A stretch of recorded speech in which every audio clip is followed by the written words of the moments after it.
Monsieur le Président, chers collègues, nous entamons le 4e débat d'orientation budgétaire de la métropole du Grand Paris. C'est évidemment l'occasion de dresser un bref bilan et quelques perspectives. Alors j'ai écouté attentivement mes collègues. Ces perspectives ne sont pas que lumineuses, mais comme je suis plus récemment entré dans cette métropole, j'ai envie de démarrer par une petite note d'optimisme, puisque depuis 3 ans, quand même, cette métropole a réussi collectivement à construire une institution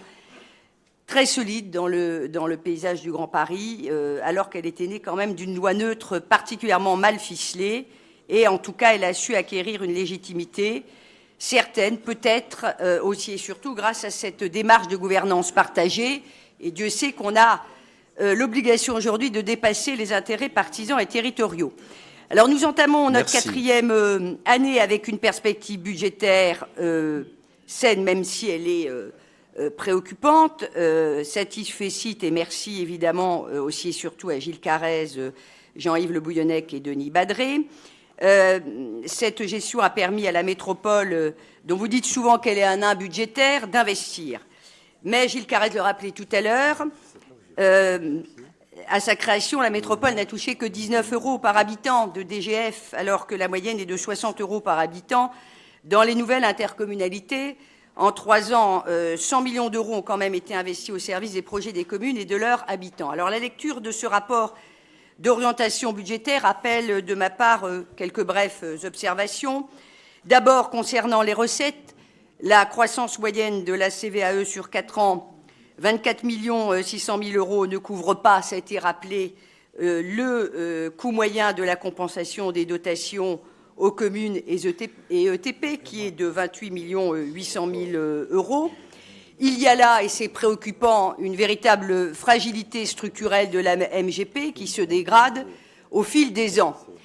Sans la suspension de la DSIT qui a été décidée, merci, par les parlementaires, l'équilibre budgétaire était totalement impossible et la reprise du résultat antérieur est indispensable, évidemment, pour disposer de crédits en section d'investissement. Le fonds d'investissement métropolitain, le projet de Colisée à Tremblay, la Cité de la gastronomie, notre soutien au quartier de la Défense sont autant d'actions qui ne pourraient être menées à bien. Deuxième remarque sur les dépenses, il y a une nouveauté cette année,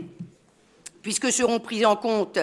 les charges transférées, 5 200 000 €, ainsi que les dépenses d'investissement en progression, notamment sur la GEMAPI. La masse salariale est maîtrisée, puisqu'elle tient compte des transferts et de quelques recrutements permettant la mise en œuvre de compétences métropolitaines, et c'est bien normal, d'ajustement des directions ressources juridiques et finances en particulier. Puis, troisième remarque, malgré les marges de manœuvre réduites à court terme, en raison du faible dynamisme des recettes, la métropole continue à protéger les communes au regard du pacte financier et fiscal qui garantit les niveaux de ressources de 2015, là où toutes les dotations baissent, puisque depuis 2 ans, la MGP, ça a été rappelé, perçoit moins de dotations qu'elle n'en réserve aux communes et aux ETP. Alors, en résumé, je dirais que les perspectives budgétaires présentent, une gestion saine de nos finances, malgré la faiblesse initiale du budget de la métropole, une montée en charge opérationnelle plus nette de notre collectivité à la faveur du développement de ses compétences, et puis un rôle clé dans l'investissement en faveur d'une solidarité et d'un rééquilibrage territorial. Néanmoins, la qualité et l'efficacité du travail des équipes de la métropole sur nos finances ne nous exonèrent pas de devoir, hélas, impérativement, trouver une solution commune à défendre devant le gouvernement, comme le rappelait en particulier si bien Gilles Carrez, pour l'avenir des finances de la métropole